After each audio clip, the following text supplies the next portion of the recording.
सूत जी महाराज कहते हैं, ऋषियों, जिस समय भगवान भोलेनाथ का विवाह माता पार्वती के साथ संपन्न हुआ, भोलेनाथ कैलाश पर्वत पर माता पार्वती के साथ में चले गए। इधर एक तारकासुर नाम का राक्षस प्रकट हो गया और उसने ब्रह्मा जी से वरदान प्राप्त कर लिया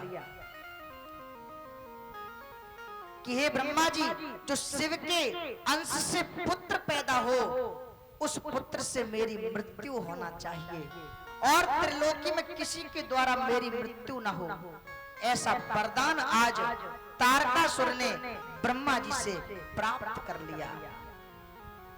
आज समस्त देवता एकत्रित होकर भगवान भोलेनाथ के कैलाश पर्वत पर पहुंच गए। उनसे रो रो के विनती की। भोलेनाथ प्रकट हो गए। प्रकट होने के बाद में भोलेनाथ ने कहा, देवताओं, तुम लोग दुखी क्यों हो?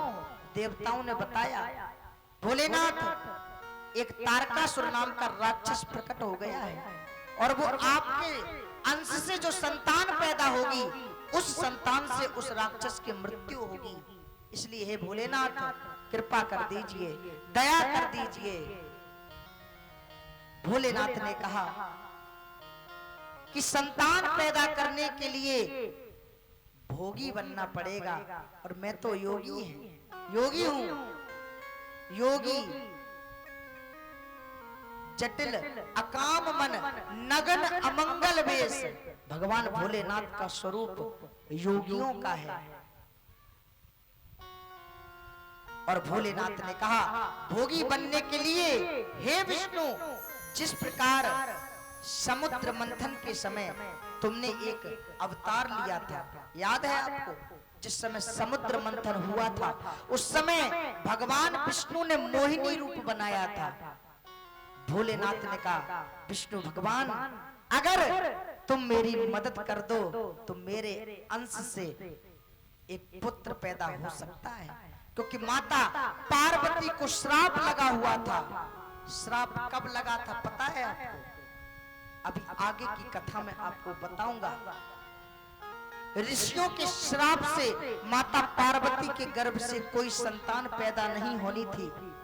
इसलिए भगवान शिव के आदेश से भगवान विष्णु ने अपना मोहिनी रूप बना लिया, स्त्री का रूप बना लिया।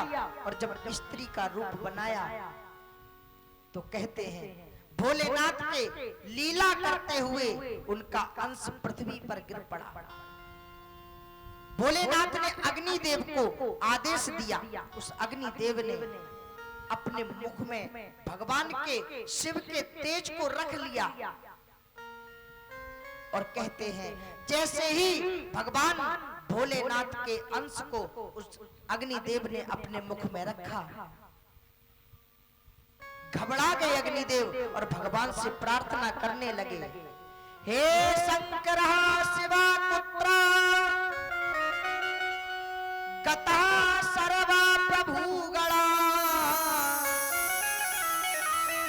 निवेदयत न प्रीत्याया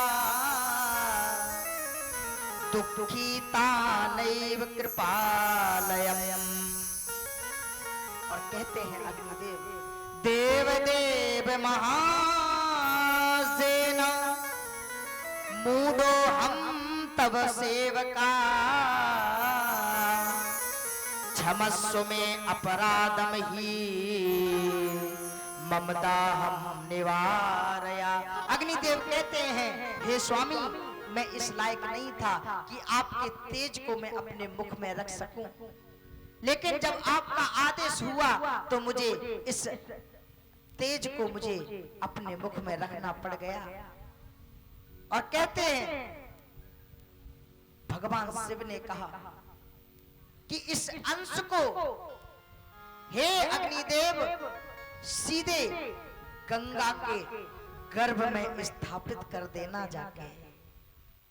और कहते हैं, माघ मास में 6 ऋषियों की पत्नी गंगा के तट में स्नान किया करती थी। काफी समय बीत गया, उन ऋषि पत्नियों के कोई संतान नहीं हुई। भोलेनाथ की रोज पार्थिव शिवलिंग बनाकर उनका अभिषेक किया करती थी। कहते हैं काफी समय बीत गया, 6 ऋषि पत्नियां दुखी हो गईं, क्योंकि जिनके संतान नहीं होती है सबसे बड़ा कष्ट उस घर में बन जाता है। जिस घर में बच्चे की किलकारी नहीं गूंजती है वो घर शमशान के तरह लगता है। भगवान भोलेनाथ ने उन ऋषि पत्नियों के दुख को समझ लिया और कहते हैं एक दिन स्नान कर रही थी ऋषि पत्नियां, भगवान के भोलेनाथ की माया से उनको सर्दी लगने लगी और जब सर्दी लगने लगी तो गंगा में से निकल के वो ऋषि पत्नी अपने उस शीत को शांत करने के लिए, ठंडक को शांत करने के लिए अग्नि के पास अपने शरीर को तपाने के लिए दौड़ पड़ी। वहीं पर गुरु वशिष्ठ की धर्म पत्नी बैठी हुई थी। क्या नाम था? कल की कथा में बताया। गुरु वशिष्ठ की धर्म पत्नी का नाम माता अरुंधति रखा था। कहते अरुंधति ने समझाया ऋषि पत्नियों को कि इस ठंडक में से अग्नि के पास मत जाओ, क्योंकि प्रभु की ये माया चल रही है। अगर तुम अग्नि के पास चली गई तो तुम गर्भ धारण कर सकती हो। आज माता अरुंधति की कहने से वो 6 पत्नियां रुक गईं और माता अरुंधति के बात को समझ गई। इधर अग्निदेव कहते हैं उन्होंने गंगा के गर्भ में उस तेज को स्थापित कर दिया। 6 महीने बाद उन गंगा मैया से एक सुंदर पुत्र पैदा हो गया और जिस जगह पर वो ऋषि पत्नियां स्नान कर रही थी उसी जगह पर वो सुंदर पुत्र आ गया और उन ऋषि पत्नियों ने देखा, अरे ये तो बहुत सुंदर पुत्र था और हम लोगों को भी पुत्र की कामना थी। आज भोलेनाथ की कृपा से हमें ये सुंदर पुत्र प्राप्त हुआ है। आज गोद में उठा लिया। कहते हैं गंगा के द्वारा जो शिव के अंश से जो पुत्र पैदा हुआ, उन ऋषि पत्नियों ने, क्योंकि उन पत्नियों का नाम था कृतिका, कहते उस कृतिका माताओं ने उनका नाम कार्तिक रख दिया। ध्यान से सुनना कथा, क्योंकि अगर इस कथा को छोड़ दिया तो पता नहीं कब श्रवण करने को मिलेगी। कहते हैं दूसरा नाम उनका स्कंद रखा उन माताओं ने। और जब पुत्र का नामकरण संस्कार किया तो समस्त माताओं के स्तनों में दुग्ध की धारा बहने लगी और सब आपस में झगड़ा करने लगी कि पहले इस पुत्र को स्तनपान मैं कराऊंगी, पहले मैं कराऊंगी। जब झगड़ा देखा भगवान कार्तिक ने, उन्होंने माताओं से कहा, अरे माताओं आप झगड़ा मत कीजिए, झगड़ा में भी रगड़ा मत कीजिए और रगड़ा भी तगड़ा मत कीजिए। मैं समस्त माताओं का स्तनपान करूंगा। उसी समय भगवान कार्तिक ने अपने 5 मुख प्रकट कर दिए।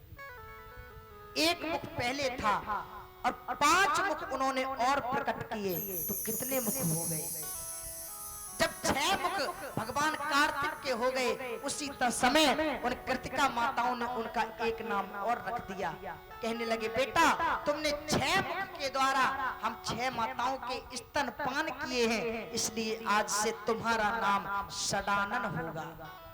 बोलिए सडानन महाराज की। आज भगवान कार्तिक ने 6 कृतिका माताओं का स्तनपान किया। एक दिन कैलाश पर्वत पे नारद जी पहुंच गए। माता पार्वती के गुरुदेव थे। माता पार्वती ने अपने गुरुदेव के हाथ जोड़े और कहा, गुरुदेव, विवाह को काफी समय हो चुके हैं, मेरे गर्भ से अभी तक कोई संतान क्यों नहीं हुई? नारद जी ने कहा, हे पार्वती, तुम्हारे संतान हुई हो चाहे ना हुई हो, लेकिन मैं तुम्हें एक बात बताने आया हूं, क्योंकि जिस घर में नारद जी पहुंच जाते हैं वो घर आबाद की जगह बर्बाद हो जाता है। नारद सिखजे सुनहि नर नारी, हवस तजन सब होए भिखारी। जो नारद की शिक्षा को ले लेता है वो कंगाल बन जाता है। आज माता पार्वती से कहा, मैं तुम्हें एक बात बताने आया हूं, तुम माता बनी या नहीं उससे मुझे मतलब नहीं, लेकिन मैं एक बात सुनाने आया हूं कि तुम्हारे पति भोलेनाथ पिता बन चुके हैं और उनको 6 महीना पूरे हो चुके हैं। जैसे ही माता पार्वती ने सुना, अरे भोलेनाथ पिता बन गए और मेरे तो कोई संतान नहीं हुई, वो पिता कैसे बन गए? आज माता पार्वती का दिमाग खराब। जैसे ही शाम को भोलेनाथ कैलाश पर्वत में आए, माता पार्वती क्रोध में लाल लाल हो गई और कोप भवन में जाके बैठ गई। और जैसे ही भोलेनाथ आए, माता पार्वती को कोप भवन में बैठा देखा, समझ गए कि जरूर नारद जी हमारे कैलाश पर्वत में पार्वती के साथ आए हैं। आज जैसे ही पूछा कि देवी क्या हुआ, आज तो तुमने भांग के लिए भी नहीं पूछा है? रोज जब आते थे तो भांग पिलाती थी, लेकिन आज क्या हो गया? आज माता पार्वती ने कह दिया कि आज से मैं तुम्हारी भांग नहीं घोटूंगी। क्यों? आज माता जी क्रोध करने लगी और एक बात कह रही है भोलेनाथ से, ओ भोला भंग तुम्हारी, मैं तो घोटते घोटते हारी। आज से मैं तुम्हारी भांग नहीं घोटूंगी। अगर तुम्हें भांग पीना है तो कैलाश पर्वत से बाहर जाके पीजिए। आज कह रही है पार्वती, भोला भंग तुम्हारी, मैं तो घोटते घोटते हारी। ओ भोला भंग तुम्हारी, घोटते घोटते हारी। मुझसे ना होती जाए तेरी एक दिमाग की होए तो घोट रोज घोटी जाए। भोला भंग तुम्हारी, घोटते घोटते हारी। मुझसे ना होती जाए तेरी एक दिमाग की होए जो घोट रोज घोटी जाए। भोला भंग तुम्हारी। आज माता पार्वती कहने लगी भोलेनाथ से, जिस दिन से मैं घर में आई भागे हैं मेरे पूते। जिस दिन से मैं घर में आई भाग हमारे बूटे। ओ जिस दिन से मैं घर में आई भागे हैं मेरे पूते। जिस दिन से मैं घर में आई भाग हमारे बूटे। ओ राम कहे ऐसा हो जाए, राम ऐसा हो जाए, प्रभु करे ऐसा हो जाए, प्रभु करे ऐसा हो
देख रहे थे कि माता पार्वती शांत नहीं हो रही है। और भोलेनाथ ने जब देखा, अरे इसका गुस्सा तो बढ़ता चला जा रहा है, उसी समय भगवान भोलेनाथ भी क्रोध में आ गए। कहने लगे, हे पार्वती, तू भांग घोट अथवा मत घोट। आज भोलेनाथ ने एक ऐसा चमत्कार कर दिया कि माता पार्वती देखती रह गई। ओ क्रोध में भर कर शिव शंकर ने अपना झोला खोला। क्रोध में भर कर शिव शंकर ने अपना झोला खोला। क्रोध में भरे आए भोलेनाथ और एक कंधे पर झोला टंगा हुआ था, उसको खोल दिया और उस झोले में से एक ऐसी चीज निकली कि माता पार्वती देखती रह गई। क्या चीज निकली? एक तो निकली छोटी गोली, एक तो निकली छोटी गोली, एक भांग का हे गोला, है गोला। रोज रोज की भांग तेरी, रोज रोज की भांग तेरी, रोज रोज की भांग तेरी, घर में जार पड़ा है तेरी एक दीवानी होए लगोटी जाए। भोला भांग तुम्हारी, घोटत घोटत हारी। भोला भांग तुम्हारी, घोटत घोटत हारी। जब भोलेनाथ ने क्रोध दिखाया, माता पार्वती भी क्रोध करने लगी और एक चीज कहने लगी, मैं जा रही हूँ अपने, कहा? जय हो। मैं मायके चली जाऊंगी, मैं मायके चली जाऊंगी, मैं मायके चली। भोलेनाथ भी क्रोध में भरकर पार्वती से बोलने लगे, तू मायके चली जाएगी, मैं लेने नहीं आऊंगा। तू मायके चली जाएगी, मैं लेने नहीं आऊंगा। मैं लेने नहीं आऊंगा, मैं पूजा प्यार रचाऊंगा, मैं लेने नहीं आऊंगा, मैं पूजा प्यार रचाऊंगा। मैं दूजा प्यार रचाऊंगा और तेरी सौतन लाऊंगा। मैं दूजा प्यार रचाऊंगा, मैं तेरी रचाऊंगा। मैं लेने नहीं आऊंगा। तू मायके चली जाएगी, मैं लेने आऊंगा। आज जैसे ही भोलेनाथ ने पार्वती को कहा कि मैं लेने नहीं आऊंगा, तू भले ही मायके चली जा।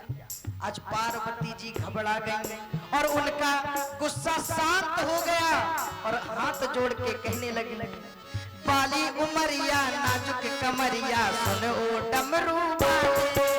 बाली उमरिया नाजुक कमरिया सुन हो डमरू वाले। ओ बाली उमरिया नाजुक कमरिया सुन ओ डमरू वाले। बाली उमरिया नाजुक कमरिया सुन हो डमरू वाले। अपने हाथों को दिखा रही है कि हे भोलेनाथ, आपकी भांग जिंदगी भर घोटते घोटते हाथों में छाले निकल आए। जय हो।